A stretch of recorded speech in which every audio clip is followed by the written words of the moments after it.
that says that you're a felon in your job application, and 70% of employers are going to throw your application out when they see that you are actually a felon.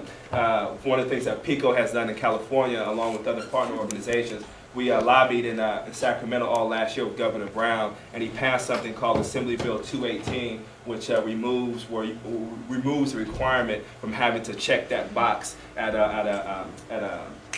for public jobs. You still have to check the box for private jobs and law enforcement, banks and things of that nature, but for entry-level jobs, you actually do not have to check that you're a felon, which is a step in the right direction, but it's not as comprehensive as it should be. Here's some historical data that we're going to go in for a little bit that's dealing with how mass incarceration it still functions as a form of slavery in contemporary society. Section 1, neither slavery nor involuntary servitude, except as punishment for a crime whereof the party shall have been duly convicted, shall exist within the United States or any place subject to their jurisdiction. Congress shall have no power to enforce this article by appropriate legislation. So you can still essentially be a slave in American society as it functions as punishment for a crime that you have committed, okay? And so we'll get into a little more about how this is playing out in our contemporary context. Some more historical context here. You see some brothers who are in prison. I don't know what time period this is from, but it looks like it's the early 1900s or so. So what you had in the South after the Civil War and Reconstruction, you had an economy that was devastated while the rest of the nation was growing. And so they had to figure out essentially how to rebuild their economy that was based upon free slave labor. And one of the ways in which the South began to do this is through contracting out through private prisons. And so what they did was they created some things called the Black Codes, right? So the Black Codes were a list of laws in the South that related to African American men and women that essentially said that if there are silly laws, like, so say me and my wife are on the corner of the street and we don't have in our pocket that we have a work permit, that we have a job, they can actually round us up and they can take us to prison even though we did not commit a crime. And there's various things under the Black Codes that basically were unjust laws that allow for people to basically be swept off the street and placed into prison camps. And once they began to be placed in these prison camps, there's a practice, something that's called convict leasing, which essentially is, say I'm someone who wants to clear a bunch of railroad space and I don't have the labor in which to do it. I then pay a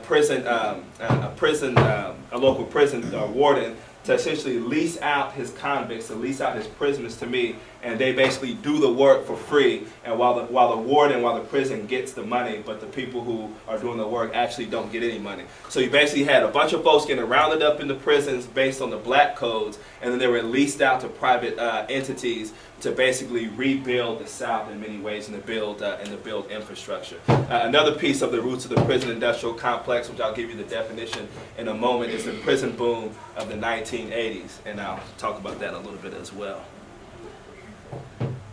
All right. Before we go, do I have time to ask if there's any quick questions? Yeah. Any quick questions before we go forward? Because I'm intentionally kind of moving quickly. No? Okay. I'm around, so you guys can talk to me afterwards too. So the prison boom of the 1980s. If you look at this graph, you'll see the amount of incarcerated Americans from 1920 up until 2008. And it's obvious where you see when President Nixon in 1971, he does something called the so-called war on drugs, which we have now spent over $1 trillion on and we have not won. You see this massive spike in incarcerated citizens post-Richard Nixon's war on drugs that took place in 1971. And so the war on drugs, if you remember, I like to quote a line from Tupac Shakur, where Pac says, instead of a war on poverty, they have a war on drugs so the police can bother me. Right? He has it in a line because the war on drugs is what fueled the prison industrial complex, where unjust sentencing laws were disproportionately placed in black and brown communities, which allowed for them to basically be sentenced for longer periods of times, and the prison boom began based upon these war on drug policies. One of these unjust policies was the difference between powder cocaine and rock cocaine in the early sentencing, in sentencing when the person was in trial. So basically, you get more time if you had rock on you than if you had powder cocaine on you. If you had far less amount of rock cocaine on you than powder cocaine, you're going to get more time than the person with powder cocaine. And I will submit to the congregation, I want you guys to answer that question. Why is that? Why if a person has less rock cocaine than a person who has more powder cocaine, why does a person with rock cocaine go to jail? The person with rock cocaine would be black, and the person with powder cocaine would be white. More than likely, yes. You know what I'm saying? So help us understand that. Why is that a true statement? Why is it a true statement? For example, right here in this neighborhood, mostly you got is Mexican and blacks, and that's what you find in this neighborhood is rock cocaine, and it's mainly pointed to the minority group. Powder cocaine was called a Hollywood drug. All rich white people had it, so it was nonchalant. It's okay because Ben Affleck was doing it, or Judge Wagner was doing it. But like he said, Tupac got caught with a dime rock, and he's off to jail for like 6 or 7 years. And Judge Wagner, he got caught with a kilo of dope, and he's got probation.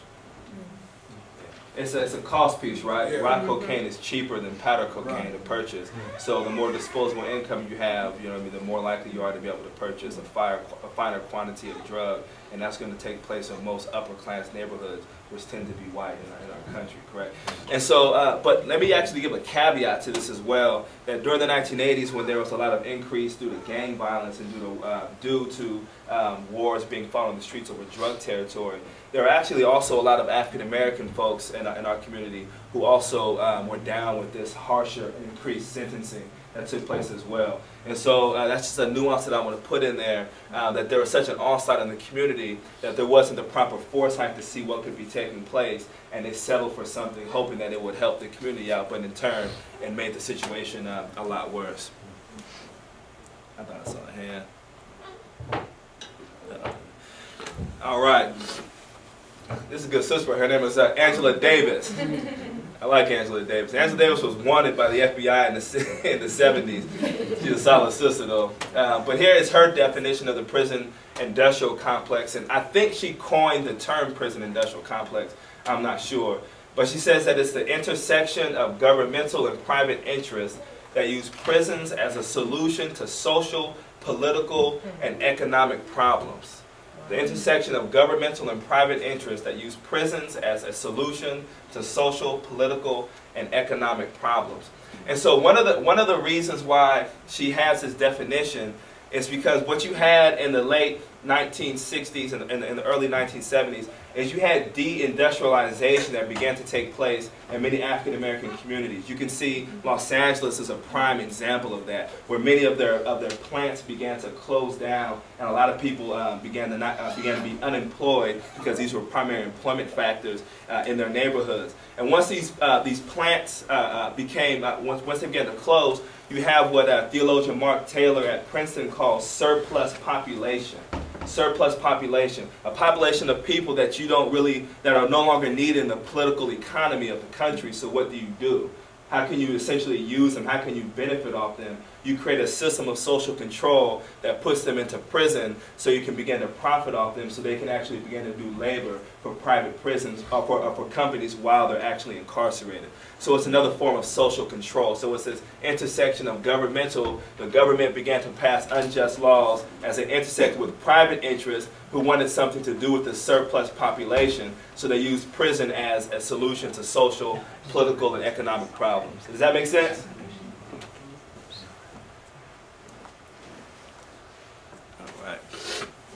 Excuse me, I'm fighting off a cold, so if I sound crazy, just blame it on my wife. She gave me a cold. So here's some racial disparities when it comes to incarceration. As you can see, African Americans are 12% of the U.S. population, yet we make up 40% of all prison inmates. 12% of the U.S. population, yet we make up 40% of all prison inmates. That's crazy. That's crazy. We also have another chart here, the racial disparity between the U.S. and of incarcerated populations. You have here where we have whites who make up a little under 70% of the population here. This is an old data in this piece in terms of the demographic of the country. But you have blacks here who represent 12% here again, and they represent much more than that of the incarcerated population once again. So you have that same disparity piece. And on a side note, this isn't on my graphs, but on a side note, the United States actually incarcerates, has 2.5 million people incarcerated right now, and that's more than every other industrialized nation in the world combined. That's more than every other industrialized nation in the world combined. It's crazy. Here we have prison growth here in our great state of California, the first state-run prison in 1851. Currently we have more than 30 prisons, and the majority were built between this prison boom of 1982, between 1982 and 2000, my years when I went into high school, right? And so when I went through high school, I was born, and when I graduated from high school, I was in high school for 20 years. I got held back every single year, right? So you have the same thing. And so I don't have this on the chart either. If my memory serves me correctly, during the same time period that we built 30 prisons, I believe that we've only built 3 universities in the state of California. And we wonder why the state is in the condition that it is, that it's heading. 30 prisons, we built 30 prisons and 3 universities. And I believe those universities might be University of Merced, Cal State Channel Islands, and there might be one more. Monterey? Yeah, Monterey. Yeah. 3 in 30 years, but we built 30 prisons. You tell me where our priorities are as a state. More than 145,000 inmates currently operating at 156% capacity, right? So the Supreme Court actually just nailed California because we had too many people who are incarcerated. And so the Supreme Court actually made the state of California release 10,000 prisoners through what we know now as realignment through AB 109, because we have too many people that are incarcerated. They've been transferred down. Many have been transferred down to the county levels, which is causing a lot of stir, and for a variety of different reasons. But we're overpacked, and we built 30 prisons, and we're still packed to the brim, right? The crime rate is at its lowest level since 1962. I don't think that's obviously not dealing with like homicides, because homicides are through the roof. So I need to check in terms of what that aggregated data is actually entailing on that piece. So if anybody kind of interprets that, please let me know, because I think that's a little. I need to know what that actually is entailing right there. 3 out of 4 people in prison are people of color, so we know what that's about. 2/3 of crimes that led to prison sentences are property-related or drug-related. One of the myths about incarceration is that the majority of people who are incarcerated are in jail for violent offenses. And that's actually not true. The majority of people who are in prison are not in prison because of violent offenses. The majority of people are in prison due to drug-related crimes, and many people who have drug-related addictions end up incarcerated as well. And so we need to actually invest more in rehabilitation than just throwing people into a prison cell, because we're seeing that this, as a society, that this actually is not working. It's not working. 3 out of 4 people who are released go back to prison because we don't have enough of a social safety net to welcome returning citizens out of jail for job training, for rehabilitation, for drugs, and these different things that people need coming out of jail, or for handling people with post-traumatic stress disorders in our community from seeing violence and various things. So a lot of people end up sadly going back to prison. Excuse me. 10 years ago, there were just 5 privately run prisons in the country with a population of 2,000. Today, there are more than 100 prisons, private prisons, with about 62,000 beds. And the number of private beds is expected to grow to 360,000 during the next decade. The private prison industry, if you don't mind investing your money in a godly investment, you would want to invest your money in the private prison industry, because it's one of the fastest rising industries in which one should invest their money in.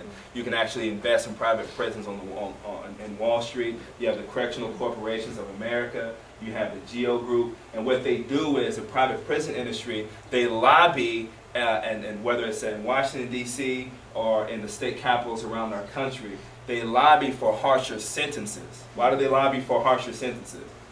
Because the more people you get into the jail, the more money they make, because they're entering into contracts with the state. And so they have a vested interest in crime. The private prison business has a vested interest in crime and longer sentences because they make more money off of people who are in jail, right? And so, and sadly, on a side note, I almost threw up when I actually heard this. Booker T. Washington's grandson is on the board of the Correctional Corporation of America. Booker T. Washington's grandson is on the board. No, actually, I'm sorry, not Booker T. I'm going to make this even worse. Thurgood Marshall's grandson. Wow. Thurgood Marshall's grandson is on the board of Correctional Corporations of America, and I bet he's just rolling around in his grave till it spills into other graves, because he's probably so mad about this. So this is a very booming industry in our country. Here's another little graph for you. So prisoners who are adult private prisons, you see the numbers continuing to go up in terms of how many people are in private prisons.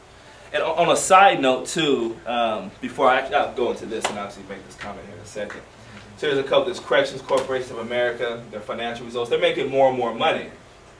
They're just making more and more money as the sentencing laws haven't changed. They're making more money. They're just in the game for profits. And so they have no regard for, they don't want people to be rehabilitated, because if you're rehabilitated, you're not going to go back to jail. So they're not going to get the profits that they reap off of your shortcomings in society. So they want the war on drugs to continue. That's a very dangerous business to have in society, something that functions, that benefits off of crime. Because if something benefits off of crime, then you have to ask the question, what are they going to do? What lengths will they go to ensure that they have a product, right? So human beings are products in this system, right? So it's similar to the slave system. People are products. So they're going to lobby to increase sentencing, but as some people would ask, will they also foment civil issues in neighborhoods to ensure that people are actually going to be on the fast track to prison? Are they going to lobby for disinvestment in education because they build prisons based on 3rd and 4th grade reading levels? To what degree are they going to go to ensure that they have a product that continues to cycle in and out of their facilities? You don't want to get me starting to go on my conspiracy tip and start chopping it up about that. We'll save that for a few of y'all afterwards. Here's a list of a few companies that are making money off of private prisons. There's some funny ones on there, actually. It's disturbing, but Victoria's Secret, because people are making lingerie in prisons. American Express, General Electric, Goldman Sachs, Lockheed Martin, Microsoft. I got Microsoft. Anybody got a Microsoft product in there? Yeah. Merrill Lynch, Honda. Anybody drive a Honda? I don't drive a Honda, but you drive a Honda? You said that proud too. Smith Barney, right?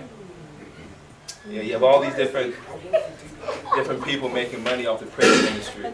And this isn't just, and understand this too about the prison industry, is it's not just corporations that are making money off the prisons, it's rural America that's making money off of prisons as well, right? So these prison, they go to small towns that are poor, that don't have industry. They build their prisons out there. And these small towns are actually living off of the prison itself. The guards live in the towns. All the services that are connected to the prison in their town. And so you basically have a society where we're being pitted against each other. Where small town America, who has prisons in their city, they don't want them to go away because they're employing them, right? And it's just a catch-22, because these are folks who are poor as well in these rural areas, and they need employment, but their employment is based on the backs of other people. So it's an intricate system of oppression that is very integrated in our society. I have a question. Please. So how are those particular corporations that you're displaying up on the screen, are they directly making money from the prison system in some way? Are there goods and services that are being produced by prisoners for these particular corporations, or are they just investing their money? That's good. In the corporation, in the prison corporation of America, and getting a return off That's of their good. investment? Yeah, from my understanding, at least those on that list, it's dealing with the prison actually making things for these corporations. And so I don't know how detailed that list would expand. This isn't even all the companies that prisoners are making things for. But this list would surely expand if it was dealing with how many companies have money invested in the prison industry itself. Because it's so Find a bra from Victoria's Secret. it's so integrated into the economy of the country in terms of people investing into it. But that's a good piece. I need to find some research on if people have really broken And it by down. the way, that kind of good way. example of a town that you were talking about like that is Florence, Arizona. Florence, Arizona's whole economy depends on the state prison right there. All of it. Yeah. So Because they're not it going to is- want that to shut down Right. because they're employed by it, right? Yep. Yeah. There's nothing else in Florence. To make a comment about what you said, TWA, when I was locked up, I used to work for them. We used to actually do the booking of the flights. You would call and you would be talking to me. And you would tell me wherever you want to fly to. I would have your social security, your credit card. I would have everything of yours, completely of yours. Seriously. I was in CYA doing that, and that was back in 1998. And being toured youth for school. And that's what they did. That's what we did. Yeah. And there's so many stories like that. I just came back from Orlando, Florida with some leaders around dealing with the issue of incarceration around the country. And there's a lot of formerly incarcerated sisters and brothers, and when they ask a question, how many folks have been in prison, how many people have worked for a private company while in prison, and half the incarcerated folks stood up and started talking about all the things they produce for private companies that when they got out they couldn't get a job with. Right. Yeah. Go ahead, man. Our couch is made by a private prison. It has like Our couch, yeah. Like on the side of the pillows, I changed the sheets, and it has like I guess like the prison like PIA? stamp or something, and then whoever's name it is, like that's her production. So it was like Rachel and Stacy made our couches. Sell that or you something. know? I'm not down. For real, man. Yeah, that could be me Why up not in sell that it, right? nigga. Why not just give it away? Why sell it? The economy of Jubilee. Or what? Go ahead, brother. Then we'll wrap up too. You know, the whole thing about it is, it's like, I work for, I'm with the Union, Carpenters Union Local 701. And here in Central California, we just got done doing 3 prisons. You know, that put a lot of men to work who've been out of work. You know, and when you stop and think about places like Folsom, Delano, you know, Stockton, where they have these prisons and where there are high unemployment rates, people thrive on going to work in prisons. You know, and, you know, hey, you know, they send you up there to go work in the prison to build it, you know, and if you want to make some money to bring home to feed your family, that's what you go do. Yeah. It's an integrated system, right? You know, Yes. you have people who need to work who are going there to do that. But at the same time, you're out there building something up in the prison. Your cousin's over there locked up, but you got to provide for yours. You know what I'm saying? So it's integrated. It's a crazy piece, but yeah. If you guys want to talk a little more about this, we can meet and chop it up about some deeper issues around this. So I know we got to keep it pushing. So here's the challenge with a night like tonight, right? So for many of us, well, let me just say this. I would suggest that for pretty much all of us in the room, the thorough sort of full picture of this topic of mass incarceration is being presented, and you're hearing it for the first time. Now there are slices of this story that probably all of us in the room have some experience with, right? And it's different slices. So some of you are aware of a little bit of what Bryce was talking about. Some of you work for unions that have worked at prisons, building prisons, right? I mean, others of you have been in prison. Others of you have family members who've been there. Others of you, so there's slices. But I think tonight, one of the challenges is that you're hearing it all sort of come together, perhaps, likely for the first time. And so what it does is it stirs up all of these questions and like, oh, I need to know more about that. The challenge about tonight is not the night to sort of, where we just cannot, unfortunately, answer all of the questions that we're carrying. Tonight is an entree. Tonight is sort of an on-ramp, if you will. It is the beginning of hopefully a journey that you all will continue to explore as a life group, as a church, with other friends, whatever, where you can sort of dive in more deeply and explore this. And ultimately one of the questions is, is there any way in which the Lord might be calling you to become engaged, right, in bringing God's kingdom to this particular issue? So these are really big questions. It's a really big topic. We just can't get to all this tonight. So I hope that you will find peace in your unrest concerning the issue. A couple things that stand out to me that I hope if you walk away tonight going, so someone asks you, you say, hey, I just went to a Bible study, a conversation, a night of prayer concerning mass incarceration. Someone says, what is mass incarceration? There are a few things that stand out to me, right? Number one, that the prison industry has basically become a pretty profitable business, all right? So what does that mean, right? To Pastor Timothy's point, basically it's sort of, I'm going to liken it to some scripture and say, it's sort of, there is always a justifiable reason to make money off of somebody else. It's sort of Pharaoh's rule of thumb, right? It's like, hey, look, I'm just trying to make sure that our kingdom is doing well, right? Now, how do I do that? Well, I don't pay you anything to ultimately build bricks for me. You know what I mean? I'm going to pay you pennies on the dollar. But hey, I've got to make a living. I've got a kingdom to establish. I've got a next generation and a third generation that's going to come after me. They've got to have something to... There's always a justifiable reason to say, hey, we're in this business and yes, we have to make money. But at what expense? And then you sort of hold that up against the vision of the kingdom of God and you go, oh, those justifiable reasons aren't really so justified anymore. And so you have to kind of hold it in that light. What do you do when a new prison is built just west of Kerman? Right? I mean, that's bringing all kinds of jobs and opportunity, and it's one of the main reasons that Walmart's now built in Kerman. I mean, there's all these things, right? All these positive, potentially, impacts. But at what expense? And is that expense justifiable? And how do we go backwards? That's sort of one of the big questions that you have to be pressed on. Is like, so how do we sort of undo this? Are we going to shut down prisons? Well, at what expense? People's jobs, maybe an entire rural community, So then the alternative is, we've got to keep them full then, because we can't lose the economy or the industry of an entire rural city, rural town. So we have to keep it full. Well, how do you keep it full? Well, we've got to keep arresting people and convicting them of crimes. Does that sit right with you? So you see, this is mass incarceration. All right. The other piece to this thing, right, is the conversation about race, right? And so you're seeing Bryson present statistics that basically, correct me, Bryson, but basically at this point in time, right, we have imprisoned more African American sisters and brothers in our prison system today than there were in slavery.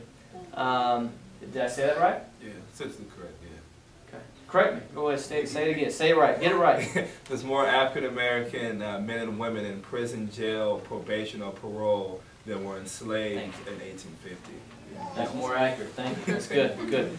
So, and you talk about that, the war on drugs. So there are a couple ways you can sort of justify it. You say, well, I don't know. I mean, so if the African American population is 12-14% of the American population, but we are incarcerating 40%, but they make up 40% of the prison population, there are a couple good reasons for that. One, African Americans commit more crimes. But that's just what it is. That's one reason that could be true. Yeah, that's one of the narratives. That's one of the narratives, right? But then you sort of press in a little bit deeper, right? You go, well, it's a possibility, but I don't know. Do African Americans commit more crimes than anybody else? What about conviction rates? Let's go look at conviction rates, right? So you go white people, Latinos, African Americans, Asians, same crime, different counties maybe, different cities maybe the same city, maybe the same county, before a judge. Who's getting what sentence, right? Who's going to jail? Who's getting probation? So you start diving in, and this is where Michelle Alexander is really helpful. If you dive into her book, if you would read it, which I encourage you to do, you'll find all of these very revealing statistics. And begin to go, African Americans don't commit more crimes than everybody else. But they are incarcerated at a higher rate than everyone else. That's helpful to understand. So this is the larger issue of mass incarceration. I want to create a little bit of space, and we just, it's tough. We're just going to scratch the surface tonight. But I do want you to walk away understanding what mass incarceration is, understand some of the basic issues that make up this topic. And I wanted to leave a little bit tonight, a little bit of space for us to share a couple of personal stories, but I need them to be pretty concise, just in the interest of time. And then I want to spend some time praying, and then we're going to end with a story from Scripture. So I've asked actually Stanley and Rebecca and Gabe to share a little bit, and then go from there. But just share a little bit. I've asked you three particularly to share because I wanted you to share your own personal experience. What's it like? You started to share a little bit, Stanley, so I'll start with you. What's for those of us that haven't been in prison or in jail, just talk to us about that. Describe the experience. It's a shell shock. It's a culture shock because everything you know from society does not exist no more whatsoever. I mean, like Gabe over there, me and him and friends out here, we brothers out here, but if we was to get locked up, I couldn't say nothing to him. Me and him couldn't beat us because of the rules and the rules and stuff in there says that because he's white, I'm black, we can't be friends. Whatever.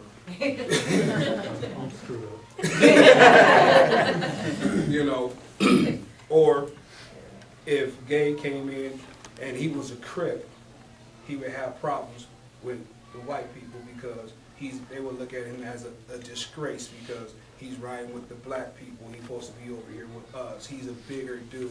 We need all this over here. It would be problems for Gay.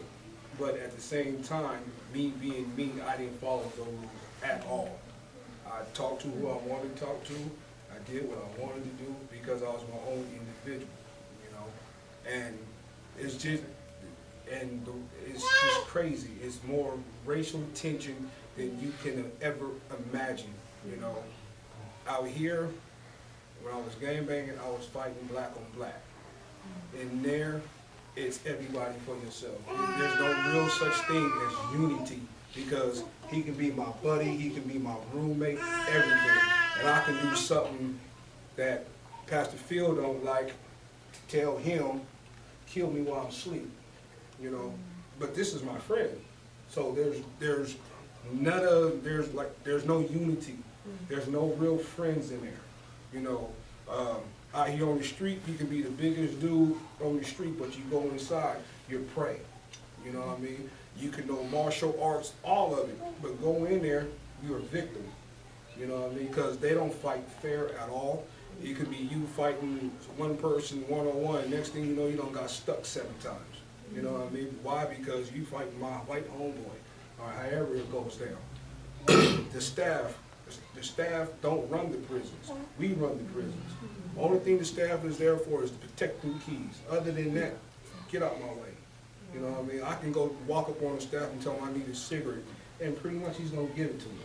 You know what I mean? We run the prisons. When we decide we're gonna have a riot, we tell the guards to get out the way, it's going down. Move. You know what I mean? Then you got your brave ones that wants to stay there, and them the ones that get hurt or be a star on the wall for him because he got killed. He's talking about jobs. When I was in CYA, I worked for a company called TWA, which was Trans World Airlines. Just like I was telling you, man, you would call, thinking you calling the 800 number to Trans World, but you actually don't hit me. I'm talking to you. You're giving me all your information. You want to leave Fresno, going to Vegas, and I send you to Vegas. Then you might call again, and you get the dude right next to me. You want to come back from Vegas back to Fresno. You're not dealing with TWA. Then when we get out of prison, we can't go work with them. I worked for CDF when I was also in CYA. I worked for fire camp. With all them forest fires you hear about, the guys out there in the orange suits, them the inmates. Them the ones out there fighting fires and all that stuff. They got things that they call hot shots. We get in the helicopter and they'll fly over the fire and we jump out into the heart of the fire. We did stuff like that. I don't know if you guys remember, this was a long time ago. It was called Hurricane El Nino when it came through back in the early 90s, mid 90s. I was out there in that fighting the floods, you know what I mean? they paid us, you know what I mean? It's ironic, they paid us $1 an hour, you know what I mean? And when we get out, we wouldn't, me personally, I'll work for $1 an hour in jail, but when I got out, I wouldn't go work for that $5.50 at Burger King. You know, it's the mentality that I had, that I'm better than that, but I'll go work for somebody in prison. You know, the food, the food is like horrific. We call it mystery meat. You get a sandwich and it's supposed to be turkey. One side it looks like turkey, and this side it's like brown spots, and this side, well, Green. yeah. So I'm gonna doctor this up, and hopefully I don't get some type of food poisoning, you know. Medical, I needed glasses in there. I filled out the medical slip. They tell you it'll be 3 to 4 days. Well, that 3 to 4 days turned into 3 to 6 months. You know what I mean? And you go in there, you do your little eye thing. Okay, you need glasses. Then you go back to your unit and you never get your glasses. Medical was the worst. You know what I mean? The things you see, the things you go through, when you come out back into society, you need help. You need help. You can't just push it. For example, me, you can't just push an individual like me. I went into CYA at 16 and got out when I was 20. And I was only supposed to go in there and do 6 months. And that's how quick time changes in there, because you get into a fight, they add time and stuff like that. You get institutionalized. When I first came home, they always used to tell us, walk the yellow line. Walk the yellow line. That's a straight line. Where's the yellow line at here? In the middle of the street. And I was so institutionalized. That's when I came out and I realized, oh, I'm at home. I can't walk the yellow line. I'm in the middle of the street. When I woke up, I was snapping my fingers like this to go to the bathroom. I had to realize, oh, I'm at home. And I had to go to use the bathroom. When I got a job, I was asking my boss, can I go use the restroom? And he was like, why are you asking? Oh, my bad. You so institutionalized. You gotta format the things you did. Like, if you're out there on the prison yard and you playing handball and your ball going the opposite side of the yard, your handball's lost. You can't just walk over there and get that. You gonna cause a riot. You know what I mean? That's good to see. Thank you. Let me get Gabe in here. Gabe, anything you want to share, man, from your experience to add to what? Just help us understand, man. I mean, so it's one thing to sort of see statistics and all that, and that's very impactful. But like, what does that mean, though? My experience was different. I mean, I look at it like this. I did the crime, and you know, I was absolutely guilty, and I'm not trying to put down anybody for whatever happened to them in prison, but I did the crime. It was horrendous. I was guilty, and I got less time than I should have got because of the technicality. You know, I went to when I hit the line, I got an interview with the kitchen staff because I told them when I came in, somebody told me to tell them what I do, otherwise they were going to put me on some kind of work detail crew, something like that, right? And I've been a cook for years, so I just told them I was a cook. Got interviewed and got a 56-cent an hour job cooking, which is the highest pay number in there. So things weren't too bad for me on that end. I mean, I got to make the food I wanted to, but I mean, I agree with Stanley. I mean, there's some stuff going on in there. I mean, I had it made on that tip. I mean, I was in the kitchen for, I think I gained weight in prison. I didn't lose any. But what hit me, man, was the racial lines. You know what I mean? Like I'm half white, half Mexican. I look like a big old white boy. You know what I mean? I get mistaken for one all the time. That's not a problem, man. But when when these racial lines were drawn and politics were laid out, and I was told I couldn't do something, I couldn't do what my own human instinct told me to do. You know what I mean? I was told I was corrected if I did something wrong. And then, let's say somebody was hurt, man, an old man tripped or something, man. If he was a black or a different Hispanic, like I couldn't pick him up, I had to leave him right there. Because if I did, then my homies would, said they're gonna beat the crap out of me. And same thing happened, man. We got into a riot when I was in Fresno County. Asian dude, a Laos blood, got off with us, fought with us, and really helped us to kind of win the situation. And 2 years later, he ends up rolling into the same prison I'm at. and I start to take care of them, and my own homies tell me that I don't have the right to do that, you know what I mean? I'm like, you know, well, first off, dog, you weren't there when it went down. This is the dude that was swinging over the dude that was mopping me up, you know what I mean? And it's like, you can't tell me that I can't give my own personal stuff. Disrespect from guards is always happening. I don't get it. I see it out here on the streets too. You know, police tell you, demand, you know, that you call them sir, but they won't give you the same respect back. And if you don't give them the same respect back, then you're abused, you're beaten. I remember I got pulled over on Memorial Day for no other reason, got profiled. I mean, you guys have seen my car, man. My windows are not tinted, they're glazed. You know what I mean? I got pulled over, and basically he asked me questions by law he's not allowed to ask. You know what I mean? And you know, like, what was I on? You know, what did I go to prison for? All this stuff. You know, they can't ask that stuff. I'm off parole. I have the right to not answer that. But because I was stupid enough to pull over on a dark street, I answered every question because I wasn't about to get rolled up. The other thing I experienced was I was attacked by guards in one of the prisons I was in, and it was basically, I was defending an elderly Mexican. It was after I dropped out, after I quit banging and was trying to change my life and stuff, man. So on a dropout yard, the politics are still there, but they're not. And so anyways, they called him a wetback. And I went up to the dude and told him that, you know, I said, that's not your job to speak to that man like that, man. And so they threw me up against the wall, and if you tense your back up, they write it down as a sign of aggression. Well, I guess as I was bracing myself from slamming into a brick wall, my back tensed up. Right as his hand touched my back, he took it as a sign of aggression, and they beat me up.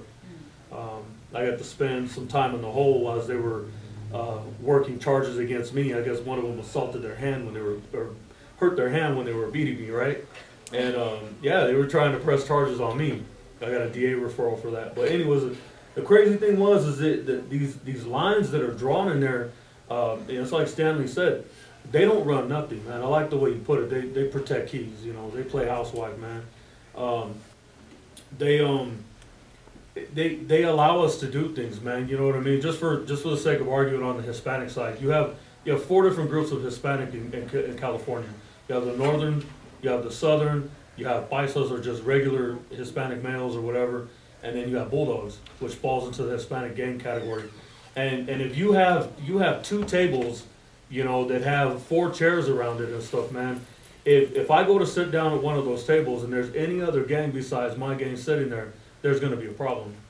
And the facility allows that. The warden allows that to happen. He may look the other way and pretend like he doesn't know what's going on, but everything's segregated. I know where I can sit, I know where I can walk, and it's not about how bad you are. It's common sense stuff. You know what I mean? Like, you don't want to die over sitting on somebody's bench, man. You don't want to get your teeth knocked out, man, or your jaw broke, man, just because you sat down on somebody's thing. But then again, you're not going to stand in the corner and look like a punk and have somebody say, hey, look at that bee over there, eating. He's not a man enough to sit down. So what do?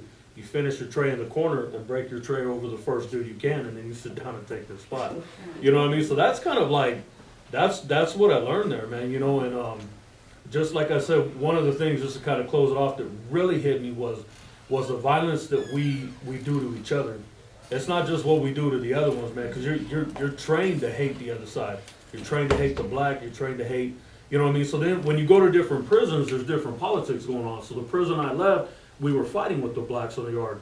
But the main line I got to, we were dealing with them. So I have to go from night and day to people, and then I'm running into cats that I have problems with on the other side, and it's like, we have to decide, do we want to deal with it and wreck this unity, which strengthens both sides on the drug tip, on just different things. It strengthens it, man. But the violence we do to one another to maintain order is just insane, man. I saw a little kid get his jaw broke, kicked in, and then I saw him 2 years later, and his head was still deformed because there's no corrective surgery in there, man. They ain't gonna give you no plastic surgery or anything like that. You get your head kicked in, it stays the way you get kicked in. So, yeah, you learn to deal with that, and I don't consider myself a weak person, and I don't like to share stuff like that. But I've realized that I do have like some post-traumatic stress disorder. Like I've shared with you, like I can't go to sleep in a room where there is, I don't need a nightlight, don't get me wrong, right? But if there's a corner of the room that's darker than, you know, than what I'm used to, like, I can't deal with that. Like, if the closet's open, it's just, I wanna know what's coming out of there. Like, nobody can tap me on the shoulder and wake me up. They better yell, you know, they better yell across the room or throw something at me, you know, I have family members live with me and they come in and I've jumped up and I'm, you know, glad that they've stood far enough away, because I wake up and I'm just in like, in full mode. So I mean, it's they play games, you know, they pop doors in the middle of the night. You go to sleep literally with, you tie a sock around your hand and inside of that sock is your plastic steak cup and an apple in it. And you basically made a mace. And you sleep so that when you get up, that's the first thing that comes out. You know, you're breaking a kneecap or whatever it comes off on. So, bottom line, there's no rehabilitation, man. Gabe, Stan, thanks for sharing that, man. Appreciate y'all so much. And, we have the privilege of sitting here and listening to you all share some experiences that have marked your life forever. And we just, I mean, that's an incredible privilege for us. So, thank you. Time is running away from us tonight. And so here's what I want to do. We're going to pray a little bit. Sojourners was kind enough for this very evening to put together a prayer guide for us.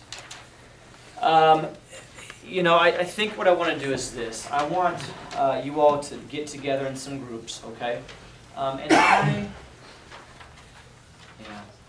So let's just get together in some groups. There are statistics. Basically, the idea of this prayer guide is that there are these bold statements, right? So let's start with the very first one. Pray for those who are incarcerated and for our society that is falling into this devaluing pattern. And then it gives you some statistics that sort of explain or flesh out that bold statement. Why are they making that statement? Here are a couple of statistics. All right. I want to invite you to just sort of browse this, look at the bold statements, and I just want us to spend a few minutes praying tonight together concerning anything that stands out to you. All right, I'm not asking your group to agree on a statement. I don't care, okay? Just whatever stands out to you personally, you pray for that. One of the things, and Bryson help me here, one of the things that was not on here that we do want to add to this was what were we talking about earlier? Restoration of rights. Thank you, the restoration of rights. And so one of the things that's so broken about our system, and you have to evaluate this, but basically if you've committed any crime, right, at any point in your life, that is a felony, right? That when you are released from prison, it doesn't matter what you do with the rest of your life, you will never be able to speak to the system, to the laws of our land, ever, the rest of your life, and say, I don't like that, or I want to change that, or let's fix that. You've lost your voice forever because you're not allowed to vote. And so, so that was one of the things that certainly some of the folks that are engaged in the reform conversation are really pushing for. Is, why do I lose my voice? Why have you stolen my voice from me? Why can't I still vote and just say I choose this to be my leader, or I choose this to be the law, or I want this person to represent myself and my neighborhood on city council, or whatever. So pray for that as well. And then there are a lot of significant ways in which folks are engaged in some things like bail reform. That's a big issue. Is just the opportunity to sort of change the bail system, because right now the way in which it's structured keeps people who are basically poor in prison in jail prior to sentencing. And so I could spend a year, 2 years in jail accused of a crime. Not stood before a jury, not in front of a judge, never been convicted, just accused. And the only reason I'm still in jail, the only reason, Because frankly, I just don't have the money, my family doesn't have the money to put up for bail. And we think that for non-violent crimes, we think that particularly needs to change. Particular categories of crimes, that needs to change. As we've met with sort of the head of bail bondsmen and Albert Ramirez, and as we've met with the sheriff, there's a lot of support for that kind of conversation, but there's a lot of political dynamics there. So we need the Lord to really bring some justice to this. It's a broken system. And I hope, and you may not agree with everything you've heard tonight. You may not totally understand everything you've heard tonight. But I hope that you've heard enough to at least know that the system's broken at some level. And we just ask the Lord to begin to bring some justice to this system. And I hope that you'll dive in more deeply so that you understand the ways in which it's more fully broken.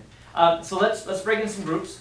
Okay, I don't know, 3 or 4, something like that. What I want to say is if you're sitting around people that you really know, I want to encourage you all to mix it up, but I'm afraid it's going to take too much time. So if y'all can make that happen, do it. But let's just spend about 10 minutes praying. What our heart tonight in hosting this is not to overwhelm you, but it's hard not to do that. Our heart is not to overwhelm you to the degree that you would be paralyzed from acting and moving. Our heart is not to force a fire hose upon you that you would have to be trying to do your best to drink out of that fire hose. I mean, that's just an impossible task, and it is not fair to you. Our hope, rather, our heart was purely to give you an entree, an introduction to a reality that is plaguing families and communities and cities across this country. Our country, per capita, is imprisoning more people than any other country in the world. Mm-hmm. It tells you something about our own soul. And so what then do we do? Well, I've been doing this kind of thing for long enough to know this, and I just want to leave you with this word, and then I just want to share a quick story, and we're done. But I just want to say this. It's true. That is absolutely true. 2 things. The only way to eat an elephant is what? That's the first thing. The second thing is this. What I know is that the longer you keep these kinds of conversations global and big and large and beyond yourself, the harder it is for you to become involved. The best way to become involved is to make it more and more and more local, smaller, make it personal, get to know somebody, have a conversation with somebody. That's how you become engaged. If it's too big, you'll never get involved because you don't know how to. Get it small, local, personal. That's where you get involved, and then that leads to bigger things. But don't worry about those bigger things right now. Just be involved in small things. This coming election in November, there are a ton, if you've been reading the Fresno Bee, there are a ton of very important local positions of influence that is sort of on the ballot. A lot of seats are changing. So I invite you simply to begin to explore that. You've got time. It's not to November. But just, that's one way in which you can begin to influence and inform this topic is, who we're ultimately going to ask to represent us. So I invite you to begin to look a little bit more into that. All right? 2 stories. So tonight, our original Bible study before this came about, before we were aware we were going to do this, was about marks of a disciple. And we said that last week our mark of a disciple is that a disciple of Jesus carries their cross. Tonight, the mark of a disciple is one who loves their enemies. That's how you know that you are a disciple of Jesus. So Jesus says this, he says, you have heard that it was said, love your neighbor and hate your enemy.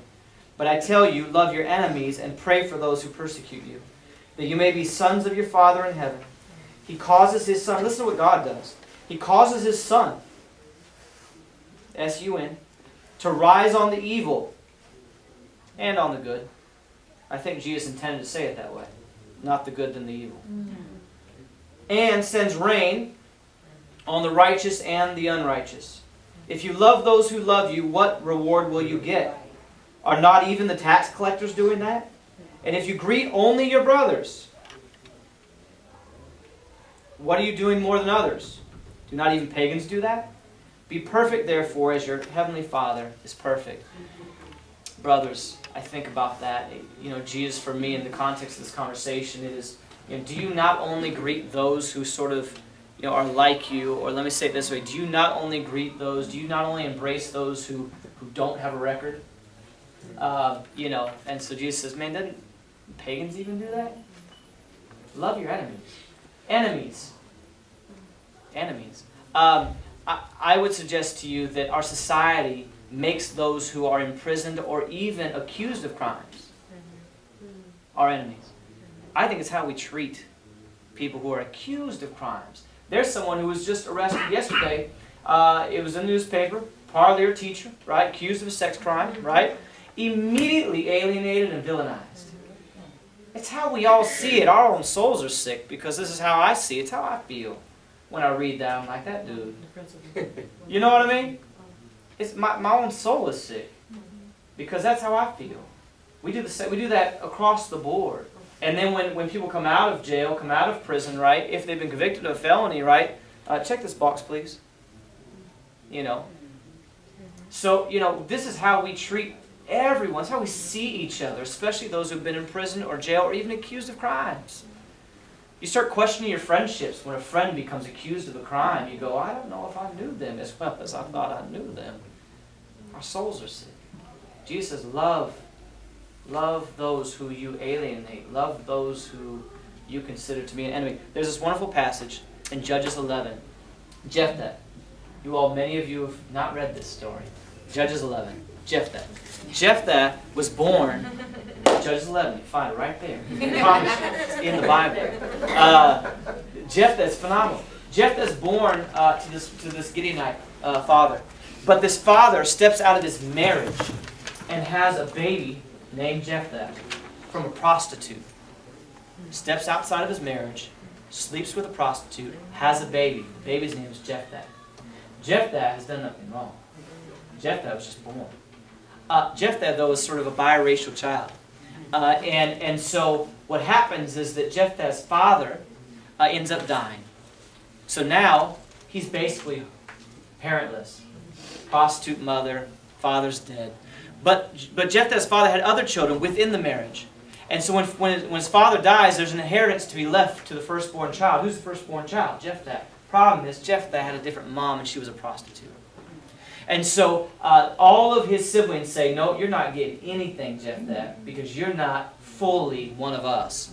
So they run him off to a place called Tob. Tob just happens to be outside of Gideon, far from Ammon. It's sort of in this in-between place. It's sort of the closest thing in the Old Testament we find to sort of mass incarceration.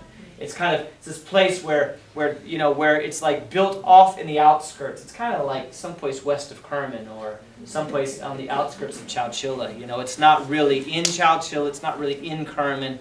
You know, so here's Jephthah. But here's the fascinating thing that I want to leave you with. Love your enemies. Here's the fascinating thing I want to leave you with. So Jephthah has run off. Society has basically separated him from them from him. Isn't that what jail is all about?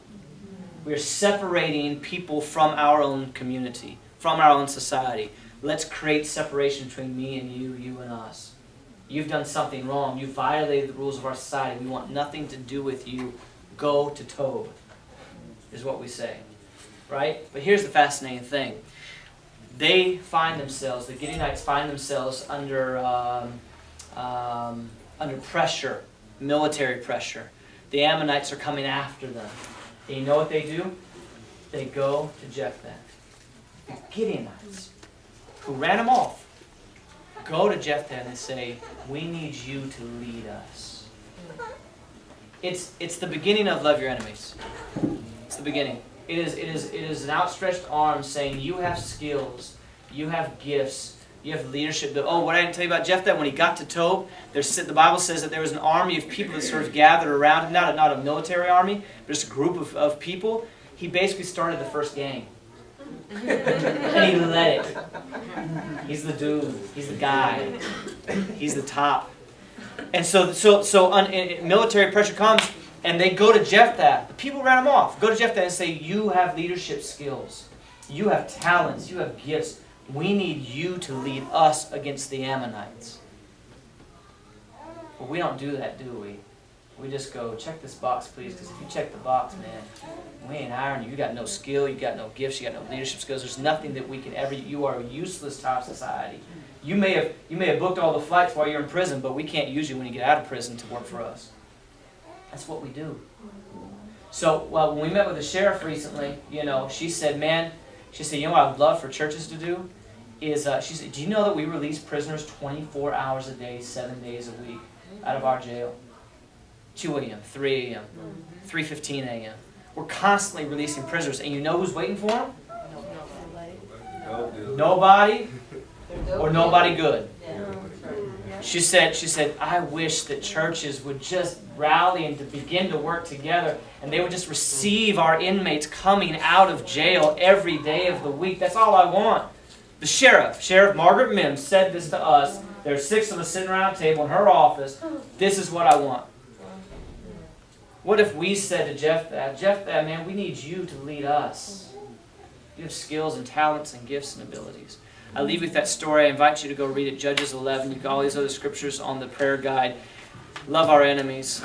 Let's pray. Thank you again, Wells Life Group. We ran a little late tonight, but hope it was rich for you and just the beginning of a conversation. Bryson is a phenomenal resource. Hope that you access him in the future and continue part of this conversation. Part of this conversation is definitely infused with, it has racial undertones and overtones. And so this Thursday night at First Chinese Baptist Church is a conversation about race in Fresno. We've been planning that thing. So I invite you to join us. It's a free thing, free conversation. So I hope that you'll join us at 6 p.m. this Thursday evening at First Chinese Baptist Church. Father, we thank you again for this night and just pray your blessing over us as we seek to engage this conversation. And may we be people who would be restorers of your streets and rebuilders of your walls. Father, may we be your people, God, who are agents of your kingdom and your shalom in this world. This is an important issue that is affecting thousands upon thousands upon thousands of families and children.